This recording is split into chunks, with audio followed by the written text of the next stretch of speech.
Owning 4 different RVs in a year and a half has taught us a lot about the diversity and the pros and cons of different RVs. I totally get it that people are passionate a lot of the times about the RV that they have, whether it's a Class A or a fifth wheel or a travel trailer. But I mean, there's a reason that you don't see just one kind of RV on the road. It's because everybody's situation is different and every RV is different. And that's why each RV is unique to each person's family situation and where you are as far as the amount of downsizing you want to do and how much travel you want to do and what kind of vehicle you already have to pull the RV. So we're not naive. We know that the Airstream is not going to have some of the things that our Class A has, but there's going to be some things that have moved up on our list that the Airstream can do that the Class A can't do, or at least the Class A that we currently had. So this is one of the things I consider an advantage when it comes to travel trailers and fifth wheels, is that the propane tanks are removable, because when you're in a place like where we are right now with Cookeville, there is no one who comes on site to fill up propane. So our Class A is getting close to being out of propane. If it runs out, we've got to load everything up, go get the propane, come back. So we're going to spend hours going and doing that. Whereas something like this, where I can take the tanks out and just take them to somewhere to get the propane filled, is actually easier. Typically your travel trailer and fifth wheel is not going to hold as much propane as a Class A, but this flexibility is pretty awesome. And this Airstream has 2 40-pound tanks, which is a lot of propane for something the size of our Airstream.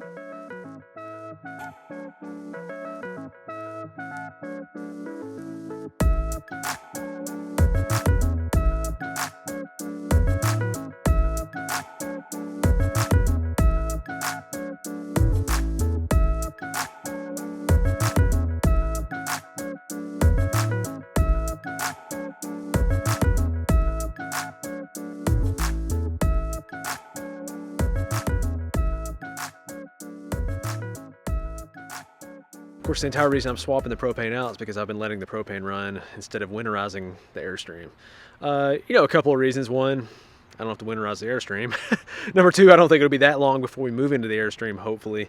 And number 3, I was kind of curious. I just want to make sure that the heat, the propane, everything's working like it needs to. So we weren't crazy about the pleated curtains. So I am not a seamstress. So I brought in Melissa. She's amazing at this stuff. So she's been helping us create some curtains for the Airstream. So this is a little piece of what she's doing. This is part that's going in the bedroom. So we're just fitting it today, seeing if it fits. She actually made this out of a duvet from IKEA. Yes. But I think it looks really cool. Thanks. Has it been a pain? Yes. I took out every single stitch that was on the clips because I wanted to salvage it. Be reuseful. So it's original. It's original Airstream clips. It's original. That's what I wanted. I was going for that. So I think there are about 120 of them. Oh wow! Oh my goodness. Hours. However, it's a labor of love. I think it's gonna look really cool. So this will go all the way around, and then we'll put the same ones in the bedroom. I see your fur pillow in the back there too, so yeah, I think some people noticed that on the other video. They did. I'm just playing around. I'm gonna throw some color in, and there's probably even gonna be more fur to come. Where's the polar bear gonna go? Is that right here? By the bearskin rug. Yeah. We're gonna have some leather cushion. Yeah. Too. Melissa's also recovering some gray leather to go on top of these cushions, or on these benches here. So she's being our crafty girl, because Nathan and I, that is not our expertise. I think it's gonna look good. I'm excited. Yeah. As far as updates on the Airstream, where we're at, we finally checked off a couple things on our list. Flooring is finally done all the way, including the bathroom and the hallway. We've installed our water filter, and we've also installed the water faucet up top for the filter. I will say this, I think every single thing we installed, because we went from the original hardware to the brushed nickel hardware, every single thing we installed except for the soap dispensers required some sort of modification. So be aware of that. I'm not saying it's impossible. I'm not saying it won't work, it can't happen, whatnot, but it will require some modifications when you're doing that, usually, unless you buy something that's specific for your RV or it's RV related. Everything we bought was for a house, and so I'm sure that's where some of the modification came in. We've been racking our brains over what to do with this wall. I made the mistake of trying to steam it. to try to, because what it is, you got indentions in the wall from where the dinette was screwed into the wall. And so I thought, or maybe I read, or somebody mentioned, I can't remember which one, you know, steam it and fluff it out, which made sense to me. So I got the steamer out and steamed it, but what started to happen in some places is it started pulling the glue off the wall with the carpet. You're getting places like this where it's coming out from the wall now. So I ditched the steam idea, since that was a long shot anyways, because even if you steam it, it's probably not going to be perfect, and then you've still got the holes in the wall.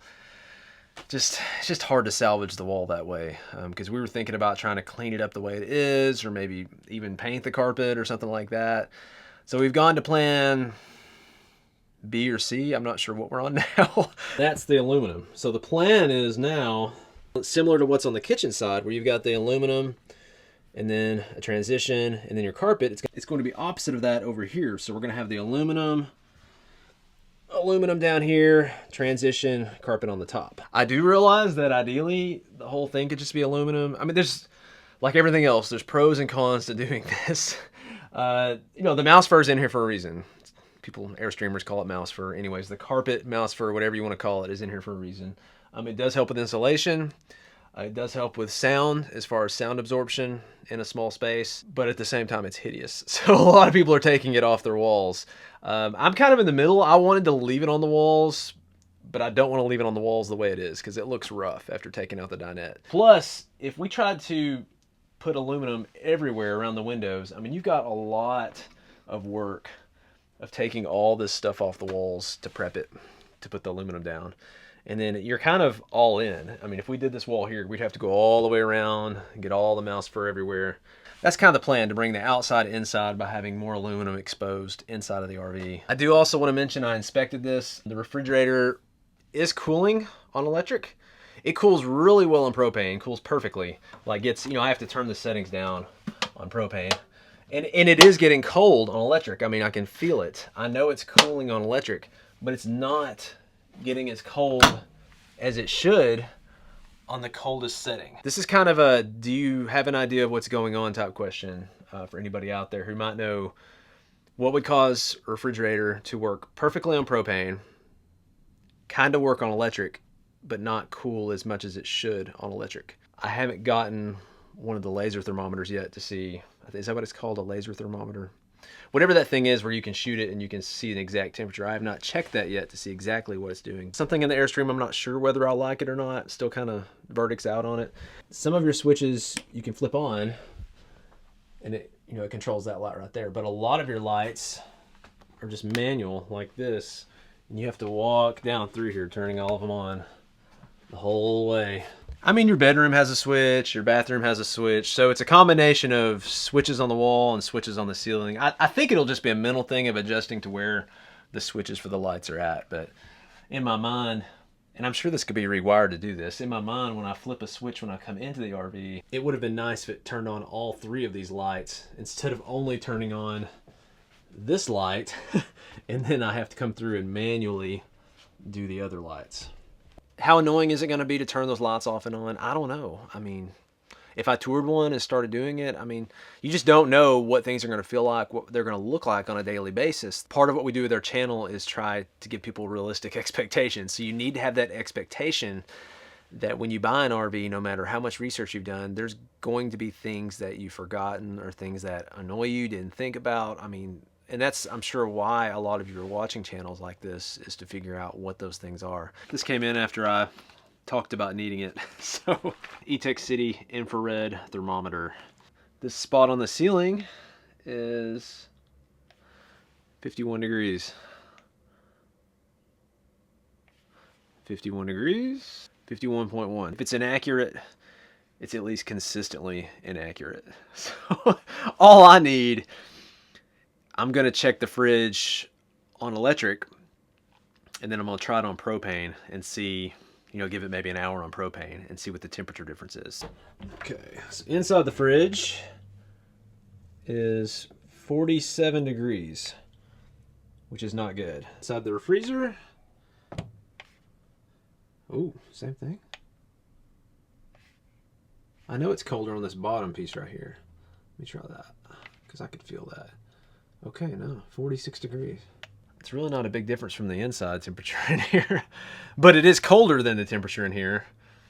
So to me, that means it has to be doing something, even though it's just cooling it by 5 degrees. I mean, I can feel it. I know it's doing something, just not doing a lot of something. Swap it over to gas. Okay, we'll leave it on gas. I'll check it in an hour or two and see what it does. Check this refrigerator and see what the numbers actually say about whether or not it's cooling on propane.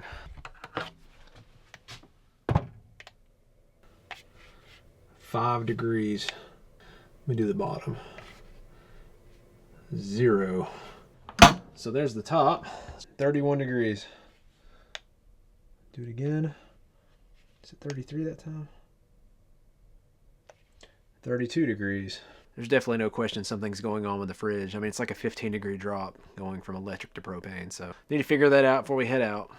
So I just verified what I figured. The refrigerator is only cooling on propane, not electric. So Marissa said she would get right on that and figure out what's going on. I'm on it. So rest assured, we will have a perfectly working refrigerator tomorrow, right? That's your job. Not making much sense. So you're on it means I'm on it. That means you're telling me what to do. Okay. All right. I'm getting you on it. Okay.